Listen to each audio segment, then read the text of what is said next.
àti kíra wa pa kú oríire à ń tẹ́ tó fajá ò sí ń bẹ̀ àwọn ọmọ yáwọ́ ta ìṣẹ́ẹ̀lẹ̀ ahoro wọ́n ti gbòmìnira wọ́n wà nílé ìwòsàn ti iléeṣẹ́ ológun wọ́n ń fara nísinmi wọ́n gbà tọ́jú lọ́wọ́ gómìnà Ṣèyí Mákindé ní àwọn ó wò wọ́n fódìdí wákàtí 48 lẹ́yìn ìgbà náà àwọn ó sọ pé kí iléeṣẹ́ ológun kí wọ́n fà wọ́n lé àwọn lọ́wọ́ èyí ò ní pé kí wọ́n fà wọ́n lé ìjọba ìpínlẹ̀ Ọ̀yọ́ lọ́wọ́ bóyá lọ́jọ́ ajé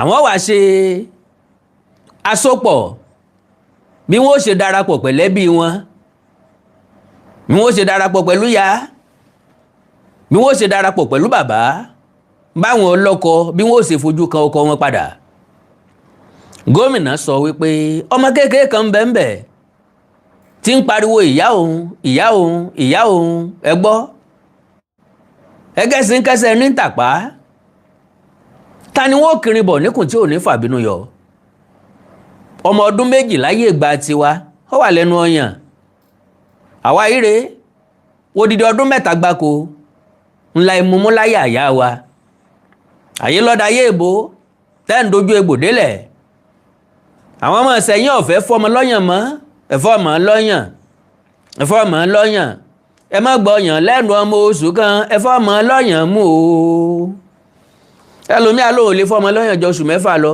mi ò lè jẹ́ kọ́ mú mi ó dà wálẹ̀ okú ìyà bàbá mọ̀ fún wọn lọ́yàn dáadáa ọ̀rọ̀ ẹnu rẹ̀ adásáká àwọn èèyàn gbọ́ mi wá ní Mr. Awikonko ọ̀rọ̀ dásáká lẹ́nu yín wọ́n mú yàn pé ni mọ́ mi ròyìn gbà náà ìmàmọ́ gbé àpótí wá bá wọn pé mú yàn ń mú mú mo kí gbogbo àwọn òbí àwọn ọmọ kéékèèké pé ẹ kú oríire ẹ kú ìwọ̀nà ẹ kú ara yá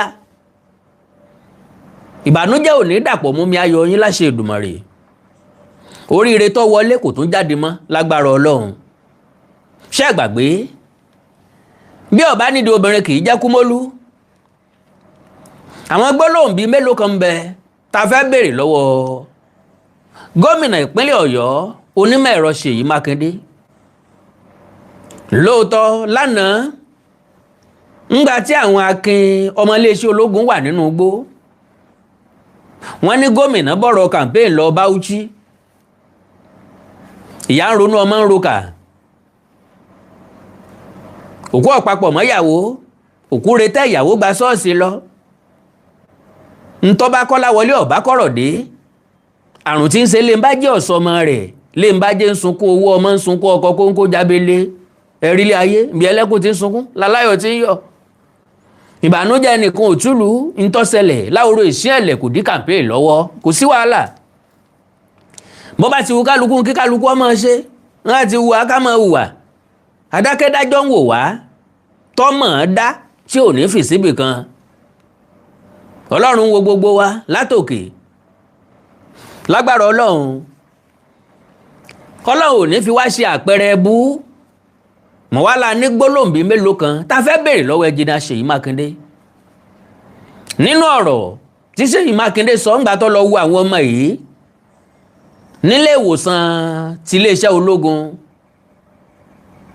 èmi ò mọ̀ pé Ṣèyí Mákindé ó sọ wípé ọ̀rọ̀ tó délẹ̀ yìí kì í sí ọ̀rọ̀ ká máa di ẹ̀bi lé ẹnìkan lórí ńlágbájá ló jẹ̀bi tàmẹ̀dùn ló jẹ̀bi làkàṣègbè ló jẹ̀bi pé ọ̀rọ̀ ká fọwọ́sowọ́pọ̀ la wà yìí ọ̀rọ̀ ń bẹ tá a máa sọ tí gómìnà Ṣèyí Mákindé sọ sẹ́yìn níbi tó ti ń tì í sí Bọ́lá Ahmed Tinubu àtìjọba àpapọ̀ páwọn ni wọ́n orchestrate ìjínigbé tó ṣẹlẹ̀ nípínlẹ̀ Ọ̀yọ́ àbí kí nìyẹn túmọ̀ sí pé kò tí ì tó wákàtí 24 tó ń dìklíà pé òun fẹ́ díje fúnpò ààrẹ náà nìjínigbé ọ̀hún ṣẹlẹ̀ nìyẹn túmọ̀ sí wípé láti disrupt intention òun ambition òun ńlọ́jẹ́ kí ìjínigbé ó wáyé bóyá wọ́n mọ̀ bóyá ìjọba àpapọ̀ ló jí ọmọ gbé àwa náà rò sí Ṣèyí Mákindé náà pé kọ́ mọ̀ jẹ́pọ̀ náà lọ́fẹ́ fi ṣòṣèlú láti ìbàjọba àpapọ̀ ló kọjẹ́ gbogbo síbi tá àrónú lọ ẹni tó bá fẹ́ parọ́ ló kù àtàwa àtẹ̀yìn àjọrò sọ̀tún àjọrò sósì pé pọ́n ń ṣàkókò ìdí ọjọ́ gàté kọjọ́ gàté eégún àtiró wọlé èèyàn àtiró yan jáde ẹ bá jẹ́ ntọ́jọ́ lọ́gbọ́n yọ mọ̀ wípé eégún àtiró tó wọlé òun ó ṣeéṣe kó dòun lè èèyàn àtiró tó jáde yìí àti pé bá bá já lẹ́nu sà tọkànra mọ́ tí ń fa ìkùrà tí ń dẹ́ bí èèyàn bá jẹ́ tó ní làákàyè tó lọ́pọlọ pípé tó ní ọgbọ́n ó yẹ kó mọ̀ wípé bájà yìí ọ̀bá lé nǹkan débẹ̀ ó kẹ́ fi nǹkan bẹ̀ báwa ò bá sọ̀jọ̀gbọ́n òye yé mi páàkì ń sòmùgọ̀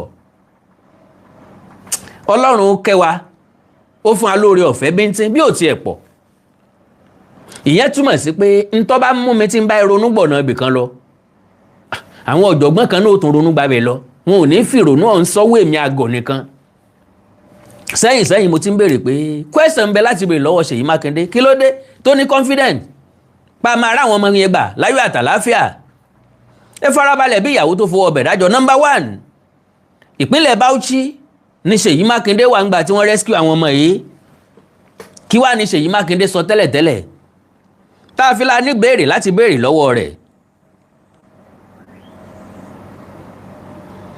now bẹ́ẹ̀ bá gbàgbé ọ̀rẹ́ wa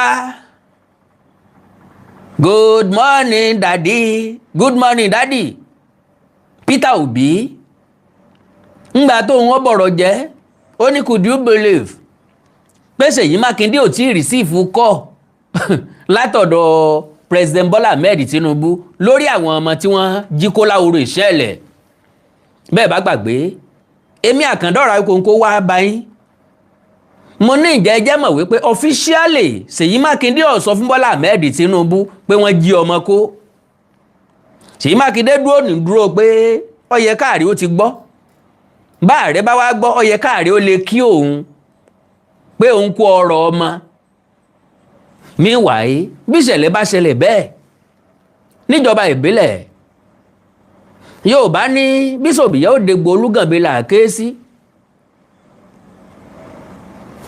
bí nǹkan bá ṣẹlẹ̀ bẹ́ẹ̀ ọ̀rọ̀ tó bá jọmọ ilé lọ bá lélé la fi sùn gómìnà ní alága ìjọba àbílẹ̀ ó pè my governor orújú o orúgbó o nǹkan ṣẹlẹ̀ o báyìí ló ṣe rí o báyìí ló ṣe jẹ́ o Ṣèyí Mákindé ò lè dìmẹ̀ fit láti dá nọ́mbà President Bola Ahmed Tinubu ààrẹ òfojó tí ẹ gbé kà ààrẹ wo wípé well nínú 36 governor ìkan péré ló jẹ́ ṣùgbọ́n ọmọ 39 olùkọ́ méje èèyàn ńlá èèyàn tó pọ̀ ni wọ́n because nínú àwọn ọmọ 39 ẹ lè sọ fún mi pé kò sí mílíọ̀nìà láàrin wọn kò sẹ́ni tó lè bá mi proof ẹ̀ torí pọ̀ kò sẹ́ni tó mórí olóyè nígbà èwe ńgbà táwa náà wà ń kékeré àwọn àgbà kan mọ̀ kàn wá ń kó òrórí ẹ̀ kẹlẹ̀ sí wọ́n mọ̀ gbá wá ń di òrí díẹ̀ kẹ̀dẹ̀rẹ̀ wọn ò ní mọ̀ wípé orí òkìkí orí ọlá làwọn ń gbá ńgbà kékeré òun àwọn ọmọ ẹ̀ ò ní lan tí wọ́n là kọjá òun kí wọ́n mọ̀ wá jẹ́ èèyàn lọ́la èèyàn ńlá pọ̀ láàrin wọn lọ́jẹ́ kí wọ́n rí ṣòro nbí tí ọba ti sógo ni ò sógun nbí tógo bá ti wà ogun bẹ́ńbẹ́ àtògun wọn jọ ń fẹ̀gbẹ́kẹ̀gbẹ́ rìn bórí bá sì ti tóbi tó ní ṣe é fó lórí ìyẹn ò dá mi lójú dáadáa wípé àwọn ọmọ yìí olóríire pọ̀ láàrin wọn àwọn òbí wọn ó sì jèrè wọn alright mo wá wíńgbà náà mo ní ẹnjìnà Ṣèyí Mákindé sí ọ̀fọ̀rọ̀ yìí ṣòṣèlú ẹgbọ́n nǹkan tí Ṣèyí Mákindé sọ Ọ̀yọ́ school abduction came hours after my 2027 presidential declaration ẹ̀yìn ò Ṣèyí Mákindé lọ sọ bẹ́ẹ̀ Ọ̀yọ́ state governor Ṣèyí Mákindé on Friday ìyẹn lánàá òde yìí o lára tí ń sọ ní Bauchi nu o kò sí ìmọ̀ pàára àwọn ọmọ òun gbà jáde ṣe statement yẹn yẹ lẹ́nu ẹni tó jẹ́ chief security officer of a state Ṣèyí Mákindé tó ń lọ ọdún mẹ́jọ lọ lórí ipò tó wà gẹ́gẹ́ bí gómìnà Ọ̀yọ́ state governor Ṣèyí Mákindé on Friday said the abduction of pupils and teachers from Oriire local government area occurred just hours after he declared his intention to contest the 2027 presidential election. Makinde made this remark while addressing a meeting with Bauchi State Governor Bala Muhammad and leaders of the Allied People's Movement in Bauchi, ẹgbẹ́ òṣèlú wọn APM no. Recalling that Oyo had not recorded a similar incident during his 7 years in office before the May 15 attack. Ntí Seyi Makinde ń gbìyànjú àti sọ. Ǹgbé láti ẹjọ́ tó ń ti wà lórí àlééfà o.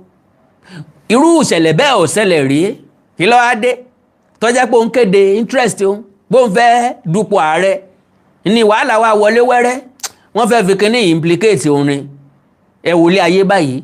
Agbọ́nsẹ́, òyìnsẹ́, sójú olóko déédéé wú lásán ni. Àwọn kan rò wípé ìjọba àpapọ̀ fẹ́ fi bókọ Seyi Makinde jẹ́.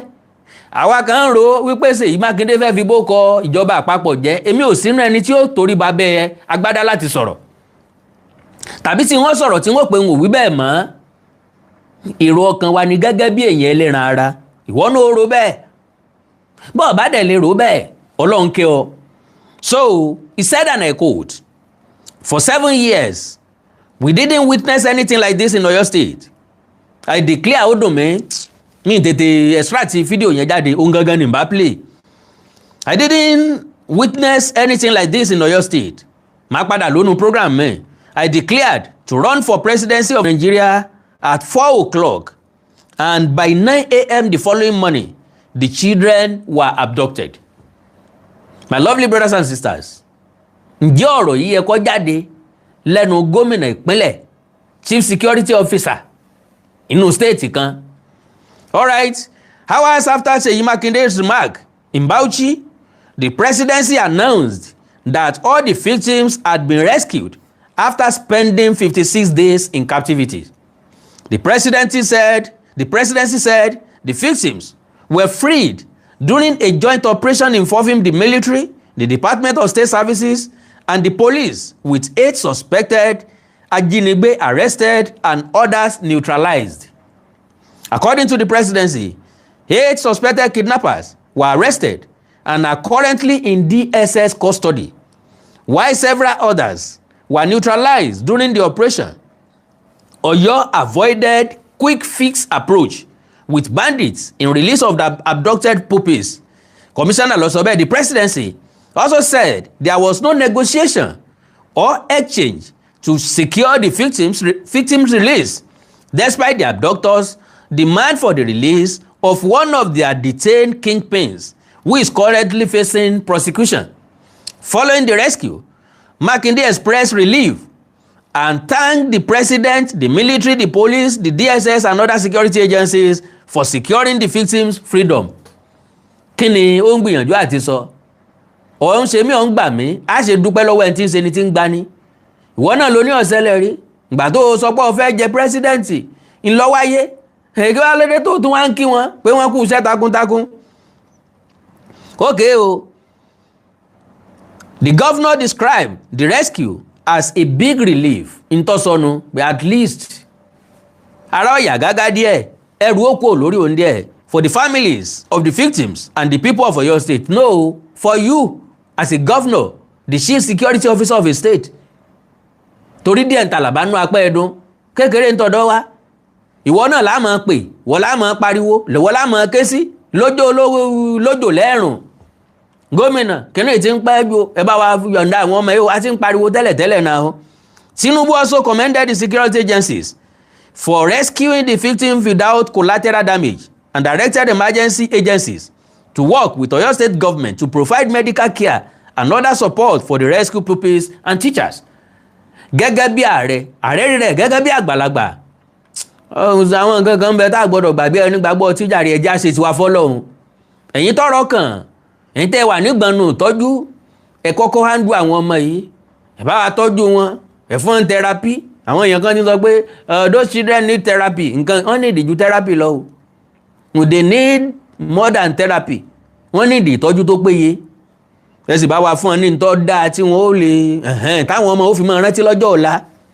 Ẹ mọ́ kàn dá wọn padà fóbi wọn lásán. Eléyìí ni ó dùn wá táwọn ó tún padà wá sọ̀rọ̀ lé lórí. Makinde formally declared his intention to contest the 2027 presidential election on May 14 at a joint rally of the People's Democratic Party and the Allied People Movement in Ibadan, where he announced his ambition. He absolutely emerged as the presidential candidate of the Allied People's Movement at the party's primary later that month, after running as its consensus candidate. It's big relief. Okay, now, ẹ̀yà gbọ́rọ̀ Makinde o. Governor Seyi Makinde of Oyo State has described the release of abducted persons in the state as a big relief, saying the state government and the families had waited 57 days for their freedom. In a telephone interview with ilé-iṣẹ́ television kan aired on lónìí, Makinde thanked service commanders, the Nigeria Police, the Department of the State Services, the military and the Federal High Command for their roles in securing the release. He also expressed appreciation to President Bola Tinubu for what he described as sustained prayer that helped bring the matter to a resolution.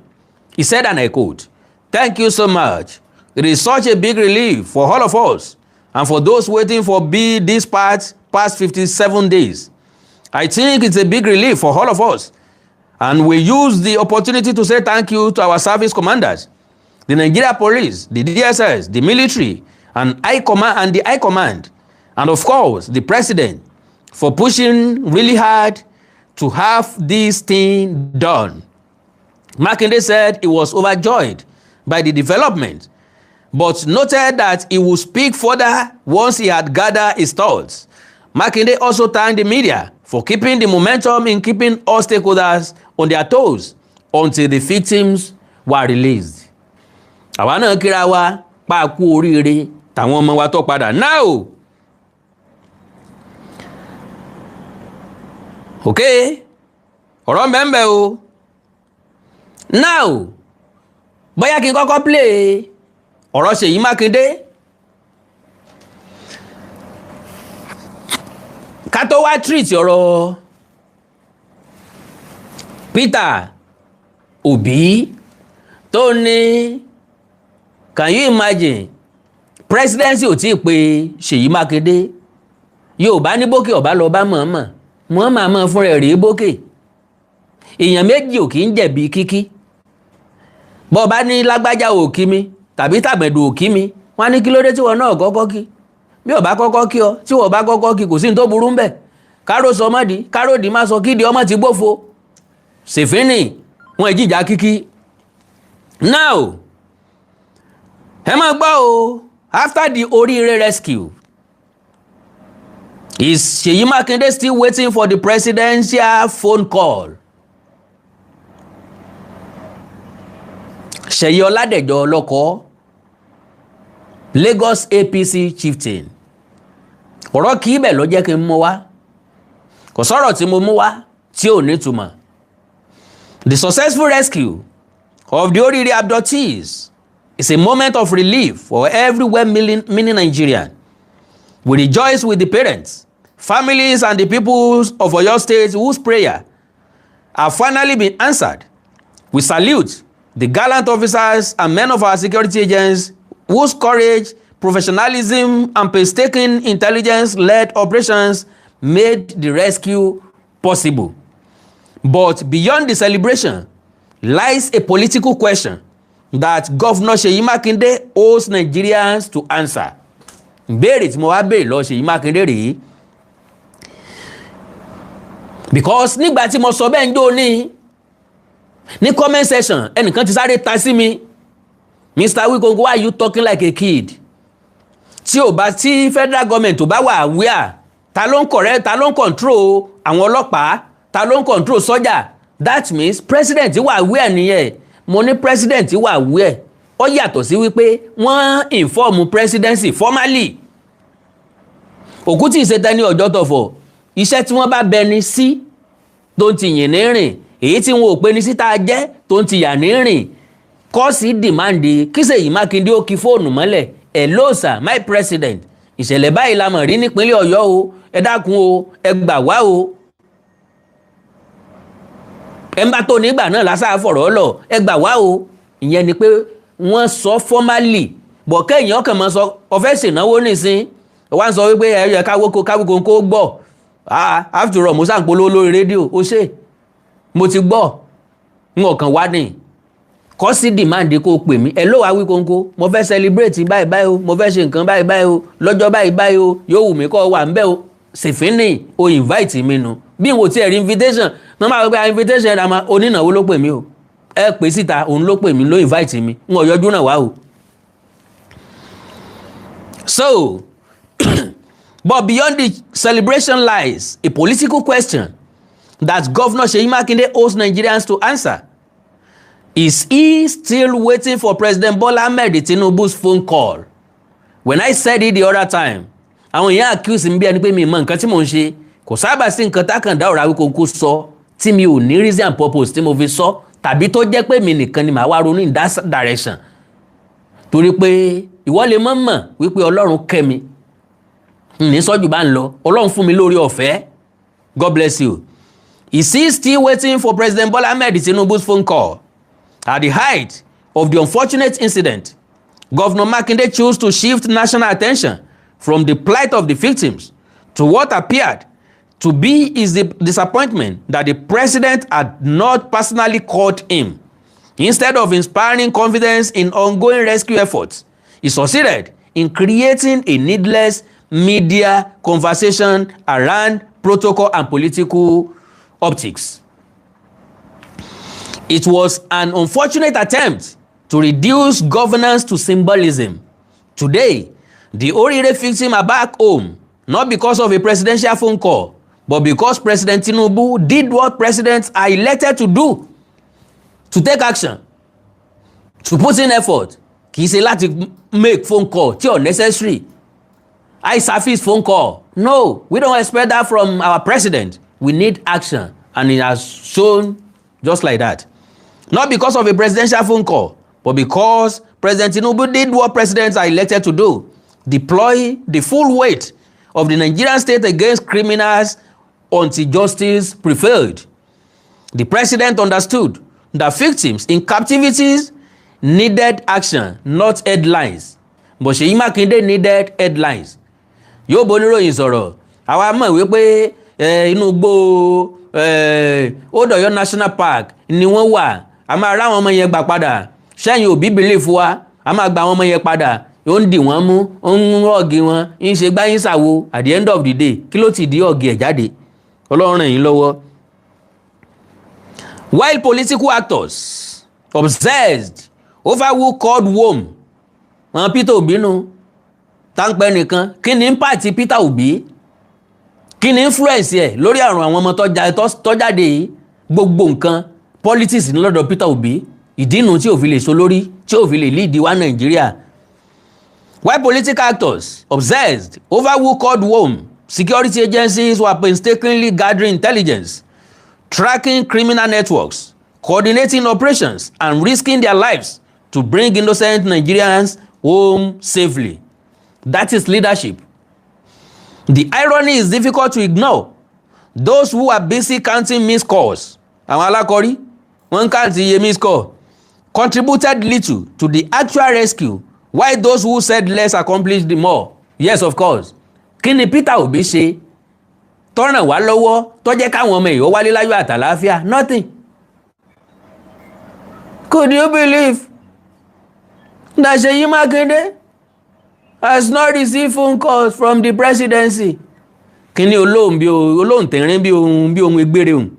The irony is difficult to ignore. Okay, this episode once again exposes a disturbing tendency among some opposition politicians to politicize virtually every national challenge. Every tragedy becomes an opportunity for cheap political points.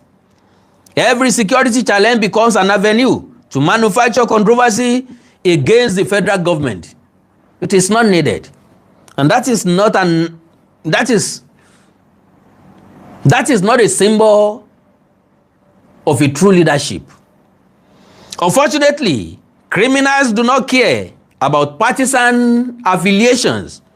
Kidnappers do not distinguish between APC and PDP ṣé gbà tí wọ́n fẹ́ káwọn ọmọ yìí ṣé wọ́n béèrè lọ́wọ́ wọn PDP mọ́mí ẹni àbí APC they didn't wọ́n kàn tari àwọn ọmọ ọlọ́mọ sínú kínní wọ́n sì yìnbọn fáwọn tí wọ́n yìnbọn fún wọ́n bí ẹni tí wọ́n dùn lọ́rùn wọn ò béèrè bóyá APC ni bóyá PDP ni. What they understand is the force of a determined state backed by capable security institutions and decisive leadership. That is precisely what President Bola Ahmed Tinubu provided. Without fanfare, he mobilized the nation's security architecture. Without emotional grandstanding, he allowed professionals to do their work. Bola Tinubu ò sọ̀rọ̀, kò pé press conference, kò ṣe nǹkan kan, ó ṣiṣẹ́ rẹ̀ lọ underground. Without joining needless public and changes. Pé mo gbọ́ tí lágbájá sọ báyìí, mo gbọ́ tàmẹ̀dún sọ báyìí, òní ọmọ bá ọ̀bọ Peter Obi jáwúra, ní ọmọ bá ọ̀bọ rẹ̀ jẹ́ kó láíláí. Bọ́lá Tinubu ti dàgbà jù bẹ́ẹ̀ lọ lóṣèlú, bàbá wọn ní. Màmá àtàkìtì kan forí sọlẹ̀ wàhálà ilé ayé tiwọn nu. Without joining needless public exchanges, he remained focused on one objective, the safe return of the victims. The outcome indicates that approach. Governor Makinde's fixation with a presidential phone call now appears misplaced. Leadership is not validated by receiving ceremonial calls from the commander-in-chief. Leadership is demonstrated through effective collaboration with federal security agencies and reassuring anxious citizens while sensitive operations are ongoing. One would have expected that, following the successful rescue, Governor Makinde will publicly commend the president, the armed forces, the police, the Department of State Services, and every security agency involved in the operation. Such statesmanship would have elevated public discourse above partisan politics. Instead, Nigerians are left wondering whether the politics of perceived neglect was merely a convenient distraction. The Oriire episode offers an important lesson to public office holders.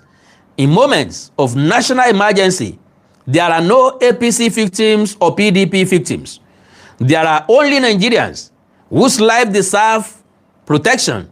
There are no APC security agencies or PDP security agencies. There is only one Nigeria security architecture working daily to keep our nation safe. President Tinubu has repeatedly demonstrated that security is too serious to be subordinated to partisan calculations.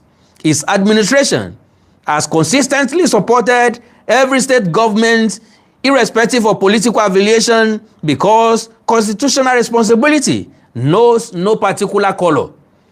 The successful rescue at Oriire is therefore not a victory for one political party over another. It is a victory for responsible leadership over political theatrics. It is a victory for quiet efficiency over media sensationalism. It is a victory for substance over symbolism. Perhaps Governor Makinde now appreciates that the phone call Nigerians were truly waiting for was never from Aso Rock to Agodi government house. It was the life-changing phone call informing anxious parents that their children had finally regained their freedom. That call eventually came. It mattered infinitely more than any political conversation. As this dust settles, one thing is abundantly clear. History will remember who rescued the victims, not who complained about receiving or missing a phone call. In the end, results will always silence rhetorics. Gomina Seyi Makinde, are you still waiting for that phone call from Asiwaju Bola Ahmed Tinubu? Keep waiting. Bàtàrí ọ̀jẹ̀ mọ́lẹ̀. Okay. Well, ẹ já gbọ́rọ̀ lẹ́nu Gómìnà Seyi Makinde o. Okay, mò ń bọ̀ ná. Ẹ já kọ́kọ́ gbọ́rọ̀ lẹ́nu ẹ̀ ń bí.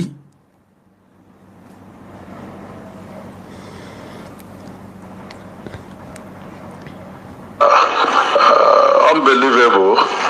When Chibok happened, it was the fault of President Jonathan. They went all over the world, asked Jonathan to bring back the children. But this happened. No, it is the irresponsibility of the state governor and the state government. So we need to look at our architecture and be sure that where you give responsibility, you also give authority to deal with those responsibilities. And that is exactly what we will do if the people of Nigeria will trust it. Ẹ gbọ́rọ̀ lẹ́nu gómìnà àbí Ọlọ́run ràn wá lọ́wọ́. All right, ẹ̀já tó gbọ́rọ̀ lẹ́nu gómìnà padà o. Ẹ ti gbọ́ gbogbo nǹkan tó sọ yẹn. Ó ń try láti refer sí Bọ́lá Ahmed Tinubu. Gbẹ́ngbà tí wọ́n kó àwọn ọmọ Chibok, Tinubu wà nínú ẹ̀wọ̀n tó sọ wípé kí Jonathan ọmọ bí ó ṣe gba àwọn ọmọ ọlọ́mọ padà o. Ṣùgbọ́n gbà tí ìjọba àbílẹ̀ Oriire ṣẹlẹ̀, wọ́n wá ní gómìnà ìpínlẹ̀ Ọ̀yọ́ ni o. Ẹgbọ́n ta ni chief security officer state ó náà ni dọ̀sí mi wípé wọn challenge gọ́fìnà Borno nígbà náà. Ẹjá gbọ́rọ̀ Ṣèyí Mákindé ńgbà tó lọ ṣàbẹ̀wò sí àwọn ọmọ yìí.